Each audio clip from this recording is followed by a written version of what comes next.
에서 첫 번째 사사는 온니엘이라는 인물인데요.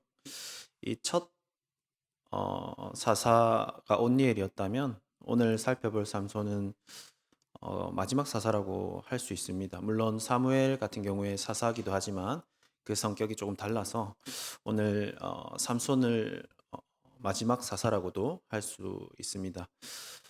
어, 첫 사사로 다시 돌아가 보면 온니엘의 이야기는 다른 사사들의 이야기와 좀 다릅니다. 어떤 읽어보시면 굉장히 짧은 구절로 되어 있는데요. 다른 사사들과는 다르게 어떤 인물의 이 성격이나 뭐 대화, 뭐 사건 같은 것이 상세히 나와 있지 않습니다. 그래서 이 사사 온니엘에 대한 분량이 매우 짧은데요.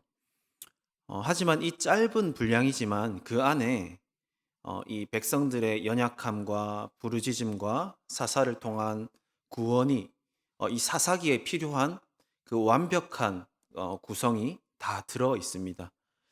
성경에서 분량이 많다고 해서 다 좋은 것이 아닙니다.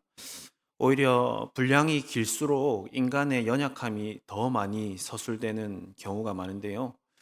이 사사 온니엘에 대해서 성경이 많은 말을 하고 있지 않아서 우리는 온니엘에 대해서 잘 모르긴 하지만 이 온니엘이라는 사람이 어, 어떤 사사보다 하나님의 뜻에 벗어나지 않고 사사다운 인생을 살았음을 우리가 충분히 추측할 수가 있습니다. 성경에서 굉장히 짧지만 강한 인상을 남겨주는 인물하면 저는 창세기에 에녹이 떠오르는데요. 성경은 이 에녹을 단 몇 줄로 소개를 하고 있습니다. 에녹이 자녀를 낳았고 하나님과 동행하다가 죽지 않고 하나님께서 데려가셨다라는 이야기가 전부인데요. 세상은 살면서 무엇을 성취했는지 어떤 업적을 쌓았는지가 중요합니다. 기업들은 스펙으로 사람을 평가하고 뽑을 수밖에 없습니다. 하지만 하나님께서 우리에게 물으시는 것은 네가 너의 스펙이나 힘을 가지고 사느냐 아니면 나 여호와의 힘을 의지하면서 사느냐 이것을 물으십니다. 나를 의지하면서 나와 동행하면서 사는지가 가장 중요하다 하시는 것입니다. 세상이 중요하다고 하는 것들이 있지 않습니까? 세상이 중요하다고 하는 이것저것 붙잡지 말고 하나님이 중요하게 여기시는 것을 붙잡고 사는 저와 여러분들 되기를 바랍니다. 하나님 입장에서 사사 온니엘이 어떤 전쟁에서 얼마나 용감하게 잘 싸웠고 얼마나 많은 땅을 차지했는지가 중요할까요? 중요하지 않을까요? 중요하지가 않습니다. 사사로서 하나님께서 맡기신 일을 자기 힘이 아니라 하나님의 능력, 성령의 능력으로 감당했는지 그것이 하나님 입장에서는 중요한 것입니다. 사사기 3장 10절을 보면 여호와의 영이 온니엘에게 임해서 그가 사사가 되었고 싸웠고 하나님께서 적을 그의 손에 넘겨주셨다라고 합니다. 여호와의 영이 임해서 그 성령의 힘으로 사사의 일을 감당한 것 이것이 중요하다는 것입니다. 하나님께서는 우리에게 일을 맡기실 때 그 일을 감당하도록 성령의 능력도 함께 꼭 주십니다. 하나님께 일을 받는 순간 그 일은 나 혼자 어떻게 해서든 해내야 한다고 생각하는 것에서 모든 문제가 시작됩니다. 하나님께서 내게 맡기신 일이 분명한데도 막상 그 일에 내가 돌입하게 되면 이 일을 해내는 것은 나다. 하나님과 별개라고 생각하고 막 아등바등 할 때 우리는 엄청난 부담감과 괴로움이 시작되는 것입니다. 에녹 이야기를 다시 좀 하면 에녹이 300여 년을 살면서 뭐 그가 뭐 자녀만 낳고 양육했겠습니까? 여러 가지 그가 이룬 일들이 많이 있지 않았겠습니까? 하지만 하나님께서 300년 그의 인생 중에서 감당한 여러 일들이 많았겠지만 사명 중에서 한 개를 딱 대표로 말씀을 하시면서 자녀를 낳고 양육한 것 그거 너 참 잘했다 그렇게 하십니다. 어떻게 잘했다고 하시냐면 창세기 5장 22절 보면 300년을 하나님과 동행하며 자녀들을 낳았으며, 하나님과 동행하며 자녀를 낳고 양육하면서 그래서 그것을 네가 참 잘했다라고 하시는 것입니다. 어, 그 사명을 하나님과 동행하면서 한 그것이 핵심입니다. 하나님 입장에서는 뭐 네가 얼마나 성취했고 뭘 잘했고 뭐 그것이 중요한 것이 아니라 크든 작든 그것을 네가 나와 동행하면서 감당했기 때문에 잘했다. 하나님 보시는 거 그것 딱 하나입니다.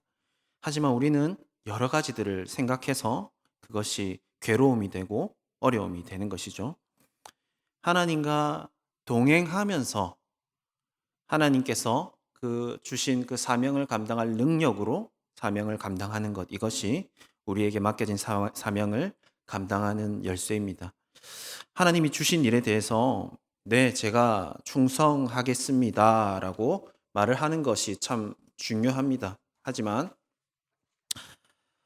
어, 그 일을 내 힘으로 하는 것이 아니라 일을 맡겨주신 분께서 주시는 능력으로 감당하는 것이 사명자로서의 그 핵심 열쇠라는 것입니다.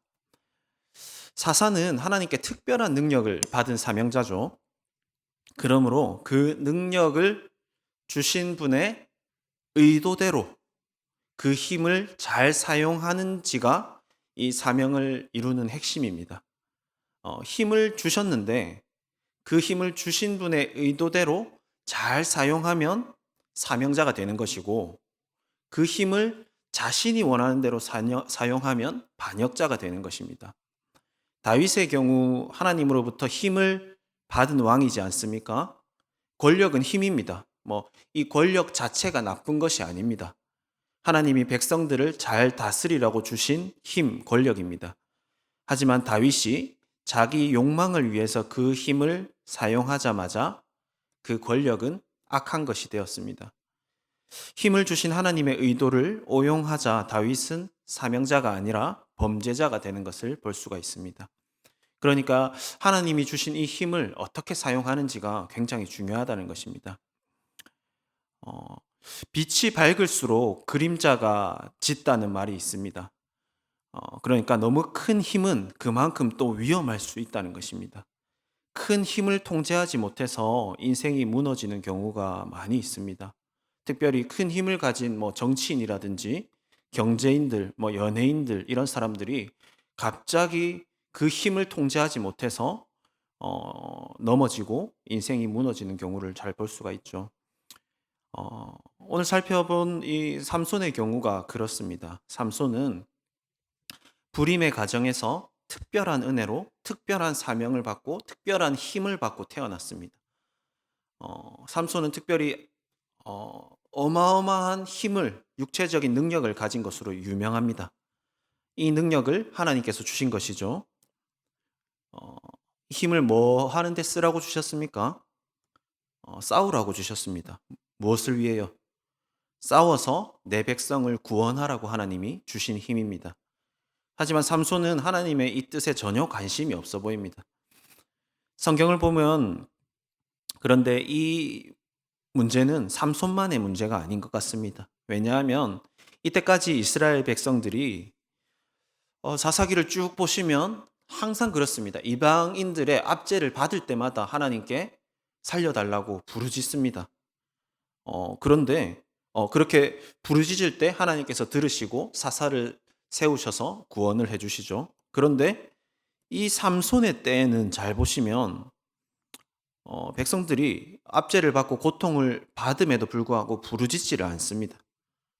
어, 그러니까 영적으로 완전히 어두워진 것이죠.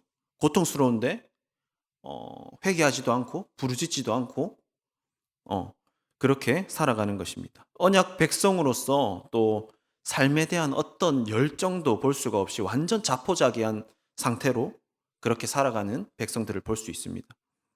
그렇기 때문에 삼손은 그런 영적으로 굉장히 어두운 백성들을 대표하여 보여주는 하나의 인물인 것이죠.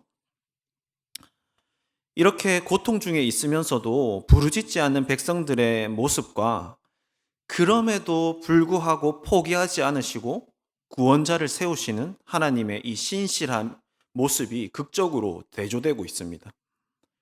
구원을 요청하지도 않았지만 어느 날 하나님의 사자가 삼손의 부모에게 나타나서 평생 너에게서 태어날 아들이 나실인으로 살아야 되고 그가 이스라엘을 구원할 것이라고 말씀해 주십니다. 나실인이 뭐 하는 사람이죠? 특별히 구별된 자로서 사는 사람입니다. 거룩을 애쓰며 보여주며 사는 사람입니다. 그러니까 이 삼손의 첫 사명은 싸워서 이스라엘 백성을 구원해내는 그것이 첫 사명이 아니라 그가 살면서 하나님 앞에서 구별된 삶을 사는 것이 첫 사명이었습니다. 하나님께서 우리에게 원하시는 삶 또한 똑같습니다. 구별된 자로서 사는 나실인은 곧 우리 모든 성도의 예표인데요. 나실인과 같이 구별된 자로서 살아야 된다라고 하니까 부담스러우시죠, 그죠? 하지만 앞에 제가 말씀드린 것을 다시 한번 기억하시기 바랍니다. 구별된 자로 살라는 이 사명에 대해서 내 힘으로 할 수 없으니까 거룩하게 살 능력을 달라고 우리가 수시로 구해야 할 것입니다. 만약에 하나님께서 할 수 없는 것을 우리에게 떠맡기셨다면 그것은 우리가 벌 받는 것이죠. 하지만 하나님은 우리를 괴롭히시는 분이 아닙니다. 우리에게 사명을 맡기시고 감당할 힘을 같이 주시는 분입니다. 우리에게 하나님께서는 복 주시는 분임을 믿으시길 바랍니다.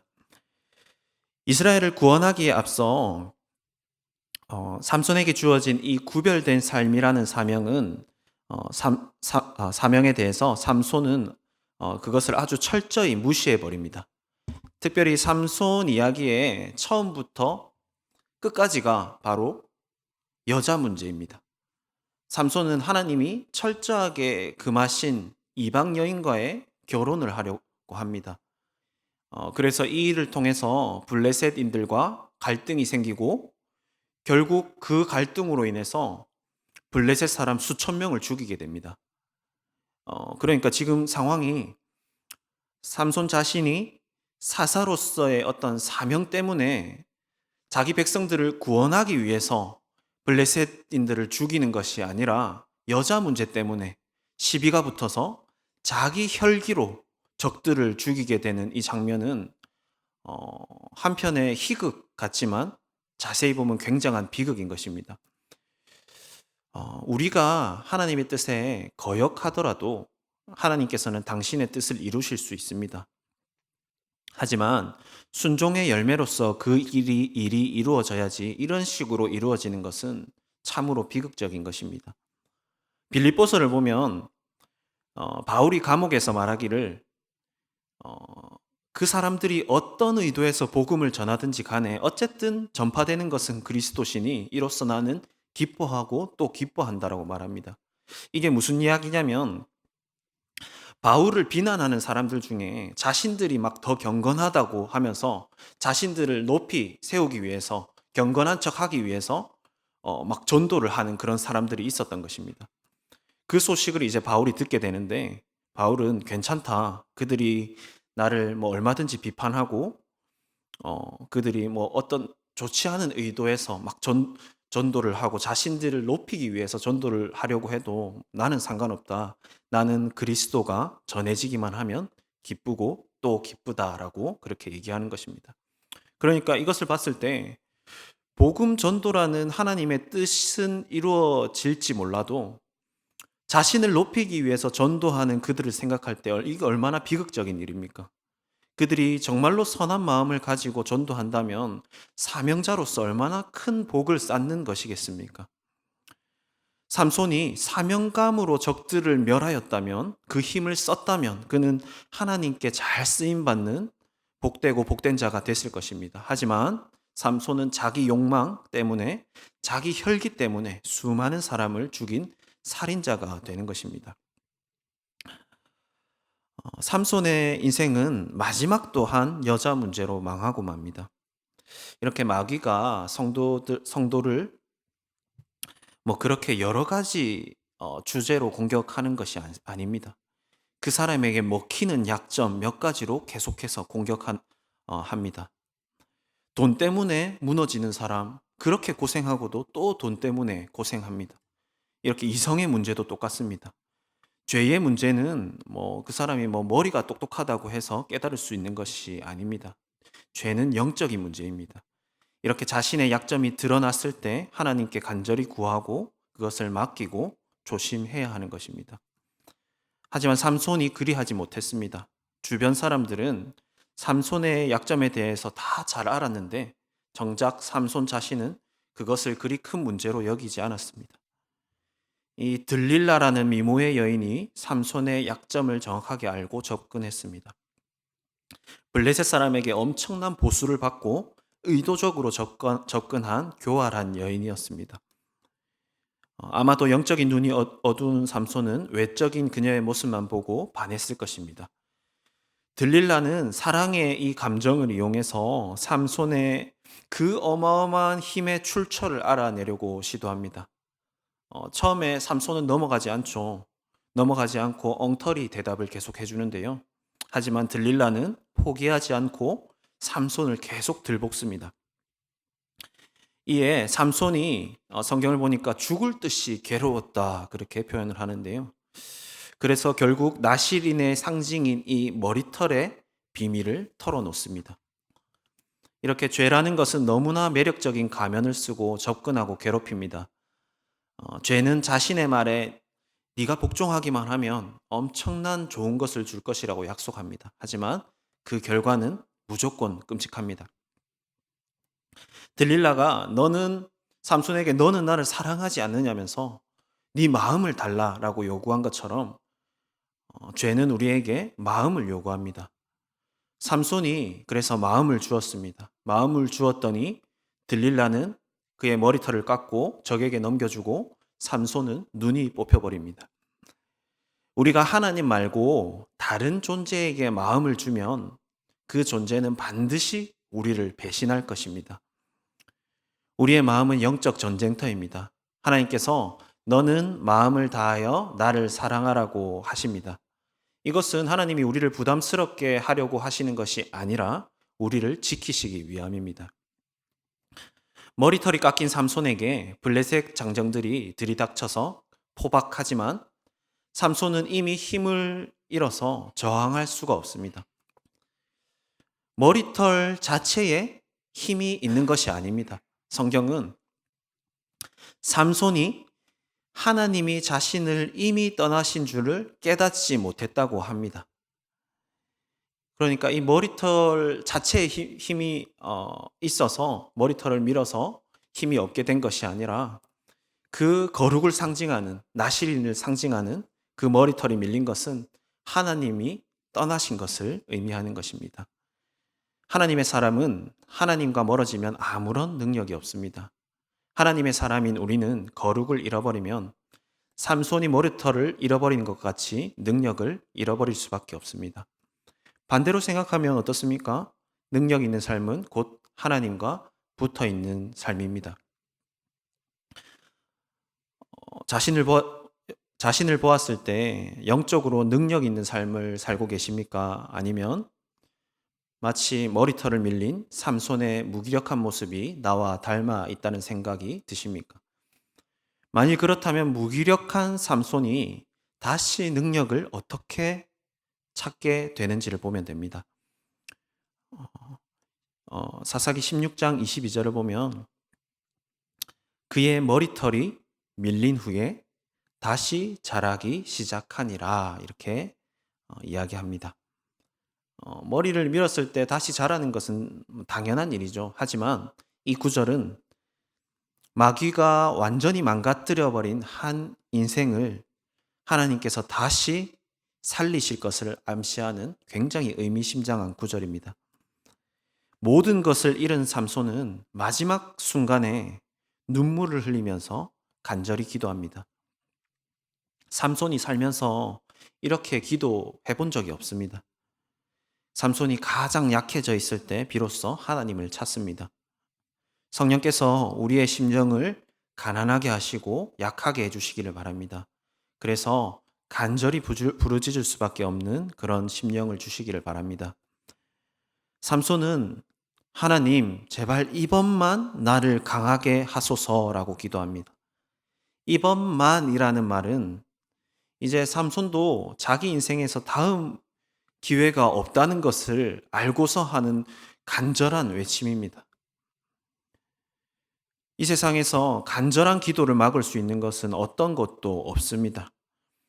하나님께서도 그 기도를 그냥 지나치실 수가 없습니다.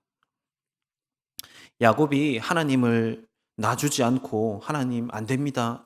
그냥 가실 수 없습니다. 그냥 가시면 저는 여기서 끝입니다. 외치면서 매달렸던 그 기도에 하나님께서는 그래 내가 졌다라고 말씀해 주셨습니다.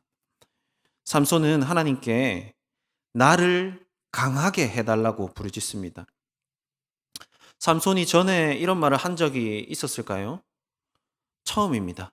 왜냐하면 그의 그 엄청난 힘이 당연히 자신의 힘이라고 생각했는데 왜 힘을 구하겠습니까? 지금 삼손이 나를 강하게 해달라고 구하는 것은 하나님, 이제 제가 알았습니다.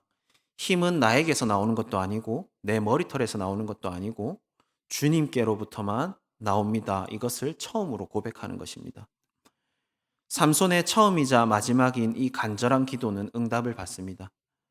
그가 살아있을 때 잘난 체 하면서 죽인 자보다 이 죽으면서 기도 응답을 받으면서 죽인 자가 훨씬 더 많았다고 합니다. 말씀을 정리하겠습니다. 삼손의 인생이 참 엉망이고 망한 인생 같습니다. 또 이 삼손만큼 의견이 분분한 인물도 없는 것 같습니다. 삼손에 대해서 여러 평가가 있지만 확실한 것은 하나님의 평가입니다.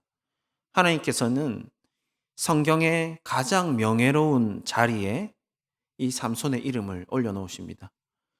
히브리서에 있는 믿음의 조상, 그 믿음의 사람들, 그 명예의 전당에 다윗과 사무엘, 기드온과 같은 반열에 삼손의 이름을 올려주십니다.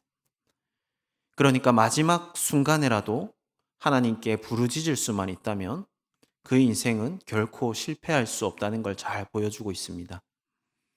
하나님의 백성으로 부름받은 우리 모두는 사명자입니다. 사명자로서 능력 있게 우리가 살 때보다 마치 머리털이 밀린 삼손의 모습과 같이 연약할 때가 많음을 우리가 인정할 수밖에 없습니다. 하지만 하나님께서는 힘 잃은 사명자들의 머리털을 반드시 자라게 하실 것입니다. 하나님께서는 힘 잃은 사명자들의 마음을 간절하게 하셔서 부르짖게 하실 것입니다. 부르짖는 사명자, 회복된 사명자로서 능력 있게 살아가는 저와 여러분들 되시기를 바랍니다.